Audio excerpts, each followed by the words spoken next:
Good morning students. एक लंबे समय से आपका एक सवाल आ रहा है कि केमिकल काइनेटिक्स चैप्टर्स के लेक्चर्स जो डाले गए हैं उसमें न्यूमेरिकल क्वेश्चंस सॉल्व करने के ट्रिक्स या उसके लिए कुछ मार्गदर्शन नहीं दिए गए हैं। तो मैंने सोचा कि एक वीडियो बनाऊं जिसमें मैं आपको ये आपसे शेयर करूं कि numerical questions chemical kinetics chapter से कैसे सॉल्व करेंगे, उसके लिए क्या क्या सावधानी बरतनी चाहिए हमें। तो न्यूमेरिकल क्वेश्चंस बनाने से पहले हम आपको ये समझा दें कि अगर आपका थ्योरेटिकल कंसेप्ट ज़बरदस्त है, अगर थ्योरी पर आपका एकदम से पकड़ है, तो आप बड़े आसानी से न्यूमेरिकल क्वेश्चन सॉल्व कर सकते हैं। न्यूमेरिकल क्वेश्चंस जो होते हैं वो थ्योरेटिकल कंसेप्ट पे आधारित है। हमें ये जान लेना है कि थ्योरी में कौन कौन से पोर्शंस हैं जिससे न्यूमेरिकल क्वेश्चंस बनते हैं, जिससे न्यूमेरिकल क्वेश्चंस पूछे जाते हैं, और उसके बाद उनको सॉल्व करने के लिए हमें क्या क्या सावधानी बरतनी चाहिए। डियर स्टूडेंट्स, आपने ये समझ लिया है कि केमिकल काइनेटिक्स जो 12th क्लास का एक चैप्टर है, जो 12th लेवल में पढ़ना है, वहाँ जीरो ऑर्डर और फर्स्ट ऑर्डर काइनेटिक्स को पढ़ना है, जीरो ऑर्डर रिएक्शन और फर्स्ट ऑर्डर रिएक्शंस को पढ़ने हैं। तो जो भी सवाल पूछे जाएंगे वो उन्हीं दोनों रिएक्शन से पूछे जाएंगे, चाहे वो बोर्ड के एग्ज़ाम्स में हो, चाहे वो कॉम्पिटिटिव एग्ज़ाम्स में हो, और बड़ा ही ट्रिकी क्वेश्चंस होते हैं। और अगर आपने ट्रिक समझ लिया हुआ है, आपने कुछ कंसेप्ट पहले से अपना बना लिया हुआ है, तो उनको सॉल्व करना बड़ा ही आसान है, बड़ा ही आसान होता है। और उसमें एक टॉपिक आता है कि temperature dependence of the rate of the reaction, जिसमें आर्हेनियस इक्वेशन पढ़ते हैं, तो वो भी बड़ा आसान होता है। मैं आपको समझा देता हूँ थोड़े ही समय में, थोड़ा छोटा सा वीडियो होगा ये, जिसमें मैं आपको बता दूंगा कि कैसे न्यूमेरिकल क्वेश्चन सॉल्व करेंगे। तो देखिए, केमिकल काइनेटिक्स में मेनली है क्या, रेट ऑफ द रिएक्शन है, रेट ऑफ द रिएक्शन। तो रेट ऑफ द रिएक्शन को हम लोग दो तरीके से एक्सप्रेस करते हैं। Minus D concentration of reactant by D T, यहाँ डिस्कशन करने की ज़रूरत नहीं समझते हैं हम, क्योंकि ये माइनस साइन क्यों इस्तेमाल किया गया है। Concentration of product by D T, ये रेट हम लोग लिखते हैं, रेट ऑफ रिएक्शन। एक बात और भी आपको बता दिया था कि अगर कोई रिएक्शन हो रहा है ए प्लस बी, ये दे रहा है प्रोडक्ट, सपोज कीजिए कि यह प्रोडक्ट दे रहा है, तो इसके लिए अगर रेट आप लिखेंगे तो वो हो जाएगा -1/a D concentration of A by D T, ये हो जाएगा इसका रेट। ये रेट इसका होगा, क्योंकि जो कोफिशिएंट उससे डिवाइड कर देना है। ठीक वैसे ही अगर बी के टर्म में लिखेंगे तो -1/b, जो कोफिशिएंट उससे डिवाइड कर देना है, D concentration of B by D T, ये हम लोग रेट लिखते हैं। यहाँ एक बात आता है, rate of appearance and rate of disappearance. Rate of appearance जो प्रोडक्ट के लिए यूज़ किया जाएगा, प्रोडक्ट अपीयर होगा, और रिएक्टेंट जो है डिसअपीयर होगा, तो वहाँ यूज़ किया जाएगा rate of disappearance, rate of disappearance. तो रिएक्टेंट जो है वो डिसअपीयर होते हैं और प्रोडक्ट जो होते हैं वो अपीयर होते हैं।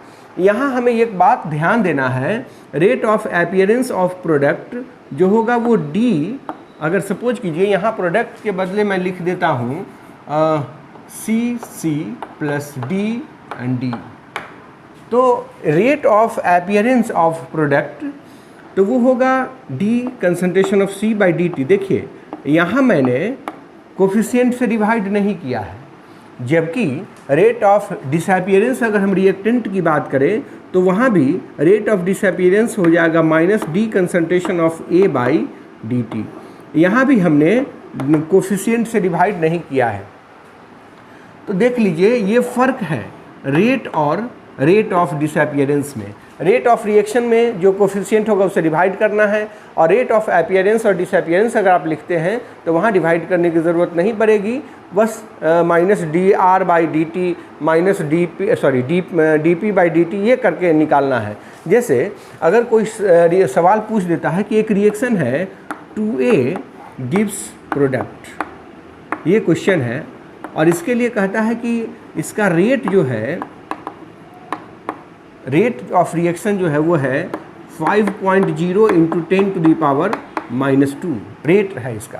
तो कहता है कि rate of disappearance of A निकालिए, rate of disappearance of A के डिसअपियर होने का रेट मालूम करिए। तो इसको बनाने के लिए ये जो रिएक्शन, ये जो डाटा दिया है वो रेट दिया है। रेट दिया है मतलब क्या दिया है आप समझ गए होंगे। गिवन डाटा में कहता है कि -1/2 D concentration of A by D T, ये वैल्यू दिया हुआ है, कितना है 5.0 इंटू 10 टू दी पावर -2 ये दिया हुआ है। और हमें निकालना क्या है, टू कैलकुलेट हमें निकालना क्या है -d concentration of A by D T. This is the rate of disappearance. मैंने आपको समझाया कि जब रेट ऑफ डिसअपियरेंस हमें निकालना है तो उसको कोफिशिएंट से डिवाइड करने की ज़रूरत नहीं है, हमें यही कैलकुलेट करना है। और आप समझ गए होंगे कि हमें करना क्या होगा। हिंस रेट ऑफ डिसअपियरेंस अगर निकाल लेंगे -d concentration of A by D T, मैंने लेक्चर में बताया भी था, तो ये 2 से मल्टीप्लाई हो जाएगा 5.0 इंटू 10 टू दी पावर -2, यही हो जाएगा रेट ऑफ डिसअपियरेंस ऑफ ए। तो हमें कंसेप्ट क्लियर कर लेना है कि rate of reaction, rate of appearance और रेट ऑफ डिसअपियरेंस एक अलग अलग बातें हैं। तो ये बात हुई रेट ऑफ रिएक्शन से रिलेटेड। अब बात करते हैं ऑर्डर ऑफ रिएक्शन में। जब किसी रिएक्शन के लिए ऑर्डर ऑफ रिएक्शन आप पढ़ते हैं तो वहाँ 2 तरह के ऑर्डर आते हैं जो आपको पढ़ने हैं। ऑर्डर ऑफ रिएक्शन में 2 बातें आती हैं। पहला आपको पढ़ना है zero order reaction. Zero order reaction जिसमें रिएक्टेंट का कंसंट्रेशन का पावर 0 होता है, एक जीरो ऑर्डर रिएक्शन हुआ। जीरो ऑर्डर रिएक्शन, और एक पढ़ना है first order reaction. First order reaction. तो इन दोनों रिएक्शंस के लिए बारी बारी से हमें समझ लेना है। न्यूमेरिकल क्वेश्चंस वाले 3 ही टॉपिक्स होते हैं, एक ऑर्डर वाला हुआ। तो अगर हम जीरो ऑर्डर की बात करते हैं, सपोज कीजिए अगर आप जीरो ऑर्डर रिएक्शन की बात कर रहे हैं तो उसके लिए K का फॉर्मूला होता है जो रेट कांस्टेंट है, concentration of R0 minus concentration of R by T, जिसमें K हो गया रेट कांस्टेंट। रेट कांस्टेंट ये R0 जो है, this one is the initial concentration, initial concentration of reactant, and R जो है वो है final concentration of reactant, final concentration of reactant. और T तो सब लोग जानते हैं, this is the time. T क्या है, टाइम है। टाइम आप मिनट में लीजिए, सेकेंड में लीजिए, घंटा में लीजिए, साल में लीजिए, इससे कोई मतलब नहीं है। एक बात हुई, ये रेट कांस्टेंट का मैंने एक्सप्रेशन लिखा है, और बहुत ज़्यादा सवाल इससे नहीं बनते क्योंकि इसमें बहुत ख़ास बात होती भी नहीं है। और इसका अगर हम हाफ लाइफ पीरियड कह दें, जो कि लेक्चर में है हाफ लाइफ पीरियड, तो हाफ लाइफ पीरियड होता है T half zero order reaction के लिए R0 बाई 2K। आप एक्सप्रेशन देख सकते हैं, आप जाएं तो लेक्चर में इस चैनल पर आपको केमिकल काइनेटिक्स के सारे लेक्चर्स क्रोनोलॉजिकल ऑर्डर में मिलेंगे, और वहां आप जाकर देख लें, यही एक्सप्रेशन मिलेगा आपको। अगर हमको जीरो ऑर्डर रिएक्शन का हाफ लाइफ कैलकुलेट करना है तो हम ऐसे कैलकुलेट करते हैं। ये बड़ा आसान मेथड है, इनिशियल कंसंट्रेशन का वैल्यू डालिए। लेकिन ये सारी बातें जो होती हैं ये बहुत इससे सवाल नहीं बनते हैं, सवाल बनते हैं फर्स्ट ऑर्डर रिएक्शन से। तो आइए फर्स्ट ऑर्डर रिएक्शन को भी देख ले कि फर्स्ट ऑर्डर रिएक्शन में हमें न्यूमेरिकल्स बनाने के लिए किन किन टूल्स की ज़रूरत है। तो ये फर्स्ट ऑर्डर रिएक्शन जो है एक ऐसा रिएक्शन जिसमें रिएक्शन का रेट रिएक्टेंट के कंसंट्रेशन के फर्स्ट पावर के डायरेक्टली प्रोपोर्शनल होता है। मैंने ये कहा कि अगर कोई रिएक्शन हो रहा है, रिएक्टेंट से प्रोडक्ट बना रहा है प्रोडक्ट, तो अगर यह फर्स्ट ऑर्डर रिएक्शन है तो इसके लिए जो रेट होगा, रेट ऑफ द रिएक्शन, ये डायरेक्टली प्रोपोर्शनल होगा concentration of R to the power 1 के, यही फर्स्ट ऑर्डर रिएक्शन होगा। और फर्स्ट ऑर्डर रिएक्शन में बहुत सारे एग्जाम्पल्स आते हैं, और एक जो सबसे इम्पोर्टेंट, जो सबसे ज़्यादा सवाल पूछे जा सकते हैं, वो सवाल है, वो बात है कि सभी के सभी radio active disintegration, all radio active disintegrations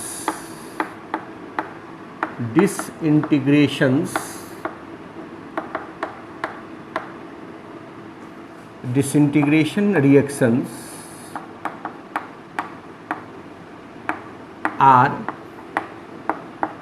the first order reaction। ये सारे के सारे रिएक्शंस जो होते हैं वो फर्स्ट ऑर्डर रिएक्शंस होते हैं, ये याद रखना है। फर्स्ट ऑर्डर रिएक्शन के लिए अगर हम कहें रेट कांस्टेंट क्या होता है, तो ये याद कर लीजिए 2.303 by T log concentration R naught by concentration R, ये फार्मूला होता है रेट कांस्टेंट का। इसमें सबका मीनिंग आप जानते हैं। तो फर्स्ट ऑर्डर रिएक्शन का अगर रेट कांस्टेंट निकालना हो, उसके लिए हमें लॉगरिथम का नॉलेज होना ज़रूरी है। अगर लॉगरिथम हमको नहीं आता है तो मुश्किल का सामना करना पड़ेगा। फिर लॉगरिथम हम आपको कुछ समझाएंगे। देखिए, ये के का वैल्यू हम निकाल सकते हैं, और दूसरा इसके लिए अगर हम हाफ लाइफ पीरियड निकालें, हाफ लाइफ पीरियड, तो बड़ा ही पिक्यूलियर प्रॉपर्टी जिसकी होती है, T half is equal to 0.693 by K. यहाँ देखकर आप एक बात समझ गए होंगे कि हाफ लाइफ पीरियड जो है वो फर्स्ट ऑर्डर रिएक्शन का इनिशियल कंसंट्रेशन पे निर्भर नहीं करता है। मतलब ये हुआ कि अगर आप रिएक्टेंट 1 ग्राम लेते हैं तब भी हाफ लाइफ वही होगा, 1 केजी लेंगे तब भी हाफ लाइफ वही होगा, 1 क्विंटल लेंगे तब भी हाफ लाइफ वही होगा। ये सबसे पिक्यूलियर प्रॉपर्टी है, स्पेशलिटी है, खासियत है इसकी, और यही इसको एक सबसे अलग बनाता है। इस पर बहुत सारे सवाल पूछे जाते हैं, और यही वो कंसेप्ट है जिसके बेसिस पर हम radio isotope dating, carbon dating से किसी भी आर्कियोलॉजिकल आर्टिफैक्ट जो सैंपल्स होते हैं, जो नमूने होते हैं, उनका हम एज निर्धारण करते हैं कि कितना करोड़ साल पहले ये रहा होगा इस धरती पर। तो ये उसी का एक यूज़ करते हैं। देखिए, एक लेमैन के लैंग्वेज में समझ सकते हैं कि अगर आपने 1 ग्राम से शुरू किया है और उसका हाफ लाइफ पीरियड जो है 20 मिनट है, 20 मिनट हाफ लाइफ पीरियड है, तो 20 मिनट के बाद ये आधा ग्राम हो जाएगा, और अगले 20 मिनट के बाद ये 1/4 ग्राम हो जाएगा। आप अगर ऐसा सोच रहे होंगे कि ये पूरा का पूरा समाप्त हो जाएगा, तो ऐसा नहीं होगा। ये 1/4 ग्राम हो जाएगा। उसके अगले 20 मिनट के बाद ये 1/8 ग्राम हो जाएगा, और इस तरह से ये अनवरत चलता रहेगा। और कैलकुलेट जब कीजिएगा कि जब फाइनल कंसंट्रेशन इनफाइनाइट मतलब 0 हो जाए, फाइनल कंसंट्रेशन 0 हो जाए कंप्लीट होने का मतलब, तो ये जो टी है वो इनफाइनाइट हो जाएगा। Anything divided by 0 becomes infinite. तो ये इनफाइनाइट हो जाएगा, मीनिंग देयर बाई कि अगर कोई रेडियो एक्टिव सब्सटेंस डिसइंटीग्रेट हो रहा है या फर्स्ट ऑर्डर रिएक्शन कोई हो रहा है, तो उसमें रिएक्टेंट 100% कभी भी कंज्यूम नहीं होगा। और यहाँ एक कंक्लूजन हम ये निकालना चाहते हैं कि देखो 1 ग्राम हमने लिया, 1/4 ग्राम बचा, मतलब 75% कंप्लीट हो गया। कितने देर में? 20 और 20 40 मिनट में। तो ऐसा हम लोग कहते हैं कि time required for the completion of 75% reaction is equal to 2 × T half. ठीक वैसे ही एक और भी कंसेप्ट है, आप निकाल सकते हैं, T 99% is equal to 2 × T 90%। तो ये सारे के सारे कंक्लूजन्स आप चाहिएगा कैलकुलेट करना तो कैलकुलेट भी कर सकते, लेकिन उसमें वक्त लगेगा, और आप ये कंक्लूजन जो है वो आपके दिमाग में है और तुरंत आप उसका जवाब लिख सकते हैं। तो ये एक फ़ायदा मिलेगा आपको। ये हाफ लाइफ पीरियड होता है 0 ऑर्डर रिएक्शन के लिए, और उसमें हमें कुछ करना नहीं है। जैसे अगर कोई कहता है कि एक रिएक्शन है जो फर्स्ट ऑर्डर काइनेटिक्स को फॉलो करता है, और फर्स्ट ऑर्डर काइनेटिक्स को फॉलो करने के साथ उसमें T90% जो है वो दे रहा है कि 40 मिनट है किसी फर्स्ट ऑर्डर रिएक्शन के लिए। तो आपसे पूछेगा कि T99% निकालो कितना होगा, तो आप तो कह देंगे कि सर 40 मिनट है तो दुगना 80 मिनट हो गए, यहाँ आपने लिखा हुआ है। तो हम इसको कैलकुलेट करके देखते हैं। देखो, अगर हमको T99% निकालना होगा तो हमें चाहिए क्या क्या, 2.303 बाई के चाहिए, लॉग इनिशियल कंसंट्रेशन चाहिए और फाइनल कंसंट्रेशन चाहिए। चलिए, इतनी बात हमें मालूम होनी चाहिए, तब जाके हम इसको सॉल्व कर पाएंगे। तो हम के निकाल सकते हैं, इस डाटा से के निकाल सकते हैं। तो के कैसे निकाल सकते हैं, T90% अगर कहोगे तो वो हो जाएगा 2.303 बाई के, ये तो रहने दीजिए, लॉग अगर इनिशियल कंसंट्रेशन ए है तो फाइनल कंसंट्रेशन क्या बचेगा, 90% कंप्लीट हो गया। तो 90% कंप्लीट होने का मतलब हुआ a माइनस ए का 90%, 90/100 तो हो जाएगा a/10, a/10 बच जाएगा। तो हमें यहाँ क्या लिखना है, a/10। T90% हमें पता है 40 मिनट्स है, तो 2.303 बाई के लॉग, ये 10 ऊपर चला जाएगा और a से a कैंसिल हो गया, तो log 10 1 होता है। तो k जो हुआ वो हो जाएगा 2.303 बाई 40। इतना मिनट इन्वर्स k का वैल्यू हमें पता चल गया। अब k जब पता चल गया तो इसको यहाँ पुट कर देना है, k का वैल्यू। k का वैल्यू डालिएगा नाउ T99% बराबर हो जाएगा 2.303 बाई के। तो k का हो जाएगा 2.303 और 40 ऊपर कर देता हूँ, यही तो होना है। लॉग इनिशियल कंसंट्रेशन अगर a है तो फाइनल कंसंट्रेशन क्या होगा, a में से a का 99% घटा दीजिए तो a/100 होगा। और देखिए a से a कट गया तो बच गया 2.30 से 3 भी, इसको भी काट दीजिए, क्यों आगे बढ़ाएं इसको। 40 इंटू लॉग 100 और log 100 बराबर 2 होता है, आप सभी लग जानते हैं log 100 2 होता है। तो देखिए 80 मिनट आ गया ना। तो ऐसे ही सवाल हम लोग सॉल्व करते हैं और लॉगरिथम का नॉलेज एकदम ज़रूरी है। अगर आप केमिकल काइनेटिक्स का न्यूमेरिकल बनाना चाहते हैं तो लॉगरिथम का नॉलेज ज़रूरी है और उस पर पकड़ जितना होगा उतना ज़्यादा आप जल्दी क्वेश्चन को सॉल्व कर पाएंगे। तो एक बात मैंने ये बताया कि ऐसे हम सॉल्व करते हैं, बड़ा आसान हो जाता है। तीसरा जो इसमें जो सबसे इम्पॉर्टेंट पोर्शन है जिससे न्यूमेरिकल पूछे जाते हैं वो है temperature dependence of the reaction. Temperature dependence में आर्हेनियस इक्वेशन को हम लोग बेसिस मानते हैं। तो आइए एक वो भी देख लें, टेम्परेचर डिपेंडेंस पर हम कैसे न्यूमेरिकल बनाएंगे। तो एक टॉपिक है जिससे न्यूमेरिकल पूछे जाते हैं वो है temperature dependence of rate of reaction. मतलब रिएक्शन के रेट पर टेम्परेचर का क्या असर होता है हमें ये समझना है। तो उसके लिए एक बहुत सारे कंसेप्ट है, लेकिन जिस पर न्यूमेरिकल बेस्ड है वो है आर्हेनियस इक्वेशन। आर्हेनियस इक्वेशन हम लोग पढ़ते हैं उसके लिए, और वो होता है k is equal to (a e⁻⁻ यह एक इक्वेशन है जिसमें k एक रेट कांस्टेंट है,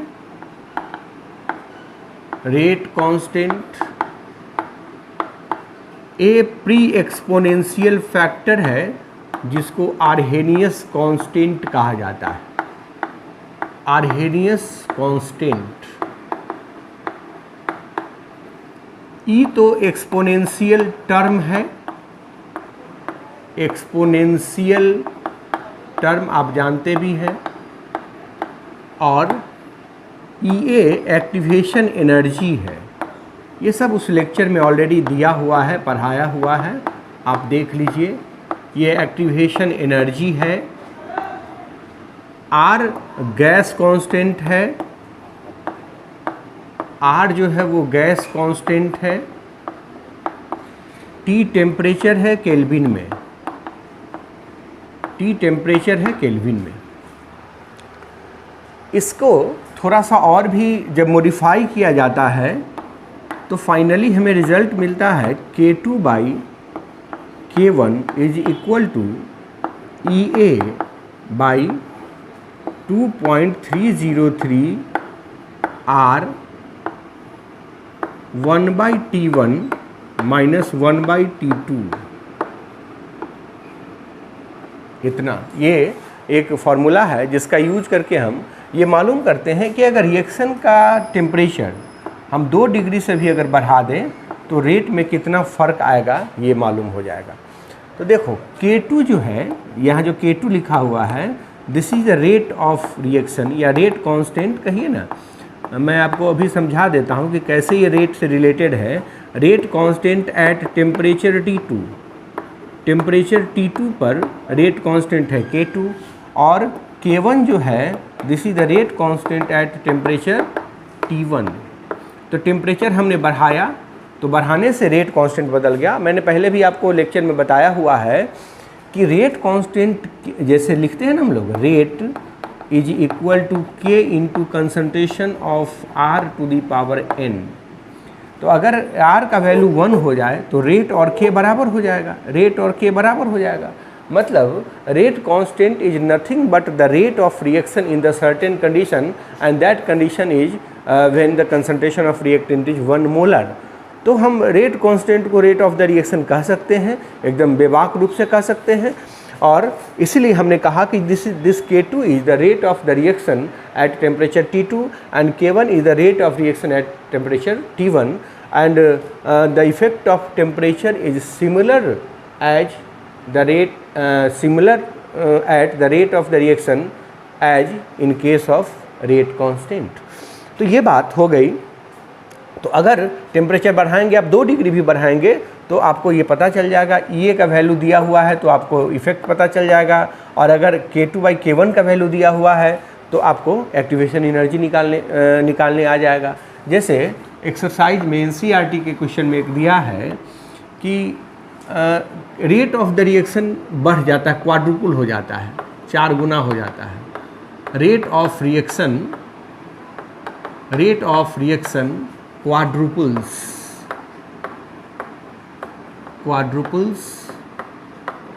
on increasing temperature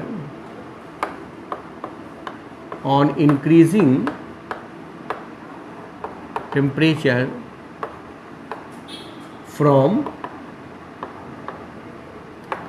293 to 313।